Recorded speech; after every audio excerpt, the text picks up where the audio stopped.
ఇక పరకామణి చోరీ వ్యవహారంలో జగన్ వ్యాఖ్యలను సాప్ చైర్మన్ రవినాయుడు తప్పుబట్టారు. 72,000 రూపాయల విలువైన $9 నోట్లను మాత్రమే చోరీ చేశారని జగన్ చెప్పడం విడ్డూరంగా ఉందన్నారు.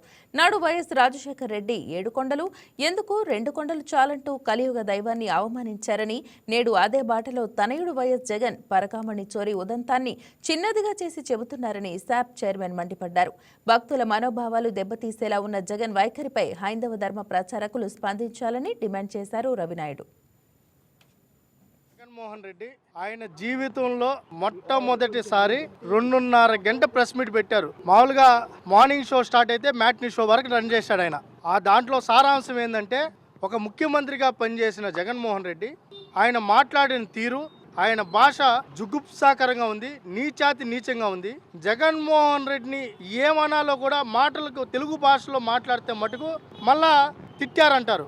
ఆయన చూస్తే మటుకు పరకామణి కేసు నోట్లు లెక్కేశాడు. డాలర్లు ఎంత అంటే 70 రూపాయలు ఎంతో చెప్పాడు.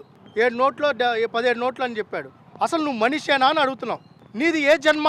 మానవ జన్మేనా అని అడుగుతున్నావు. స్వామి వారికి కానుకలుగా సమర్పించిన నోట్లని నువ్వు ఇంత కేర్లెస్గా, నెగ్లిజెన్స్గా మనోభావాలు దెబ్బతినే విధంగా, భక్తుల మనోభావాలు దెబ్బతినే విధంగా ఈరోజు తిరుపతి ప్రజలుగా మా అందరికీ చాలా బాధేస్తుంది. స్వామివారికి తన కష్టాన్ని, నా బాగోగుల్లో స్వామివారు అండగా ఉన్నారు, నన్ను మంచి మార్గంలో నడిపారు, నేను సంపాదించిన దాంట్లో స్వామివారికి ఇంత మంచిగా గుడి అభివృద్ధి చెందాలి, భక్తులకు మంచి వసతి కల్పించాలని చెప్పి కానుకలు వేస్తే, ఆ కానుకలను దొంగతనం చేసిన రవికుమారు అదేదో ఒక చిల్లర కేసులాగా ఏదో కిరాణా కొట్లో ఒక 10 రూపాయలు దొంగతనం చేసినట్టు మాట్లాడడం ఎంతవరకు సమంజసం? జగన్మోహన్ రెడ్డి అతను కొట్టేసింది 17 నోట్లో 70 నోట్లో కాదు, 100 కోట్లు.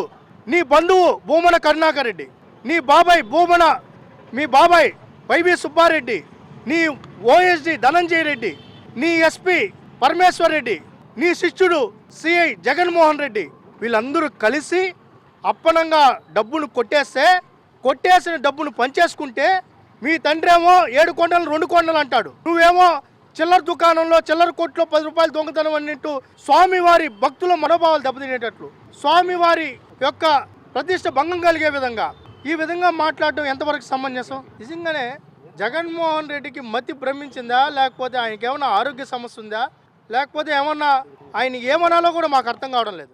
ఈ వీడియో మీకు నచ్చినట్లయితే లైక్ చేయండి, షేర్ చేయండి, మా ఛానల్కి సబ్స్క్రైబ్ చేయండి.